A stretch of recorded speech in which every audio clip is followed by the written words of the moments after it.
June 2003లో అమెరికాలో patent కార్యాలయం గోమూత్రం యాంటీబయోటిక్ గా పేటెంట్ ఇచ్చింది. ఇది క్యాన్సర్, ట్యూబర్కులోసిస్ వంటి వ్యాధుల నివారణకు ఉపయోగిస్తారు. ఈ పేటెంట్ గో విజ్ఞాన అనుసంధాన కేంద్రం నాగ్పూర్ వారికి లభించింది. ఈ వార్త ప్రపంచవ్యాప్తంగా శాస్త్రవేత్తలలో గోవు మూత్రంపై చర్చకు కదలిక తీసుకువచ్చింది. ప్రపంచవ్యాప్తంగా పలు వైద్య విశ్వవిద్యాలయాలు గోమూత్రం మీద పరిశోధనలు ప్రారంభించారు. చివరకు కౌపతి అనే శాస్త్రంగా పిలిచే స్థాయికి పరిశోధనలు చేరుకున్నాయి. మన ప్రాచీన భారతీయులకు పంచగవ చికిత్స, గోమూత్ర విశిష్టత ఎప్పటి నుంచో తెలుసు. ఇదో మూఢనమ్మకంగా చూస్తున్న ఆధునికులు ఇప్పుడిప్పుడే దీనిని గుర్తించడం ప్రారంభించారు. భారతీయులు గోవును మాతృభావంతో గోమాతగా ఆరాధిస్తారు. గోవు సమస్త దేవతా స్వరూపంగా భావిస్తారు. గోదానం అన్ని దానాలలో శ్రేష్టంగా భావిస్తారు. యజ్ఞ యాగాదులలో గోమాత పాత్ర తప్పనిసరి. గోవును కామధేనువుగా అనగా కోరికలు తీర్చే దేవతా స్వరూపంగా భారతీయ సంస్కృతి గుర్తించింది. వేదాలు, పురాణాలు, ఇతిహాసాలు అన్నీ కూడా గోమాత ప్రాముఖ్యతని, భారతీయులకు గోమాతకు ఉన్న అనుబంధము తెలియజేస్తాయి. ఋగ్వేదం గోహత్య మహాపాపంగా అభివర్ణించింది.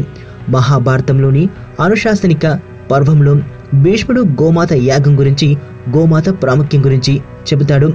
గోవుల మధ్య ఏ విద్యాభ్యాసం చేస్తే ఆ విద్యాభ్యాసం పూర్తి సఫలాన్నిస్తుంది.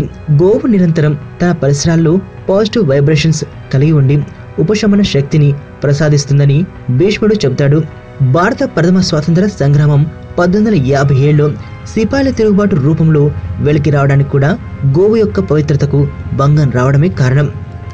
భారతదేశంలో బ్రాహ్మణులకు, క్షత్రియులకు, వైశ్యులకు, శూద్రులకు ఆవు అన్ని రకాలుగా ఉపయోగపడుతుంది. పాలు ఇస్తుంది. యజ్ఞయాగాది క్రతువులలో పాలు పంచుకుంటుంది. గోవు పాలు, పేడ, మూత్రం ఇలా అన్ని ఉపయోగకరమైనవి. శ్రీకృష్ణుడు కూడా గోపాలుడుగా భారతీయులకు అత్యంత ఆరాధ్యుడు. పంచగవ్వ సిద్ధాంతం. ఆయుర్వేద ఔషధాలలో ఈ పంచగవ్వలను విరివిగా ఉపయోగిస్తారు. పంచగవ్వలు అనగా ఆవు పాలు, పెరుగు, నెయ్యి, మూత్రం, పేడ.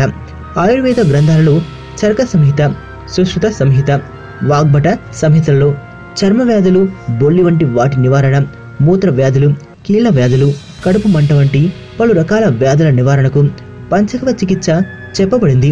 భారతీయ వ్యవసాయ రంగంలో ఆవు పాత్ర విడదీయరానిది. ఆవు పేడ సహజమైన సేంద్రియ ఎరువుగా అనాదిగా మనం ఉపయోగిస్తున్నాం. ఆవు మూత్రం, వేప కలిపి పంటలలో చీడల నివారణగా కూడా ఉపయోగిస్తున్నాం. ఈ రంగంలో నేడు అనేక స్వచ్ఛంద సంస్థలు విరివిగా పరిశోధనలు జరుపుతున్నాయి. ప్రపంచ ఆరోగ్య సంస్థ సాంప్రదాయ ఆరోగ్య విజ్ఞానాన్ని ప్రోత్సహించడం ప్రారంభించిన తర్వాత ప్రపంచవ్యాప్తంగా పంచగవ్వ చికిత్సకు ప్రాముఖ్యత లభించింది.